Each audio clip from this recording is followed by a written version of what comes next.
আসসালামু আলাইকুম, স্বাগতম স্মার্ট টেক অ্যান্ড এক্সচেঞ্জে। আজকে আমাদের সাথে আছেন একজন সম্মানিত কাস্টমার, যিনি নিয়ে নিচ্ছেন ইনফিনিক্সের নোট 60 প্রো।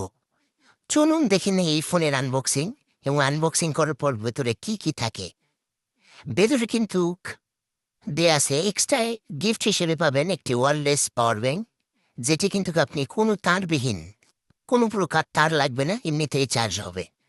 তো ফাইনালি কিন্তু আনবক্সিং হয়ে যাচ্ছে ইনফিনিক্সের নোট 60 প্রো। খুবই দুর্দান্ত মানের লুকিং একটি ফোন। যারা চিন্তা করেন বাহ্যিক লুকটা সবচাইতে বেশি প্রায়োরিটি দেন, তাদের জন্য কিন্তু ইনফিনিক্সের নোট 60 প্রো এই ফোনটি হবে দুর্দান্ত। খুবই চমৎকার মানের একটি কালার, আপনারা দেখতেই পারছেন। অরেঞ্জ কালার, একেবারে 17 প্রো ম্যাক্সের হুবহু, একেবারে সেম টু সেম একটি প্রোডাক্ট। এটি কিন্তু দাম মাত্র ৪৯,৯৯৯ টাকা। আর আপনি কিন্তু মাত্র ১৪,৬০০ টাকা ডাউন পেমেন্টে ১২ মাসের কিস্তি সুবিধায় নিতে পারবেন। ফোনটি হাতে নিলেই কিন্তু বুঝবেন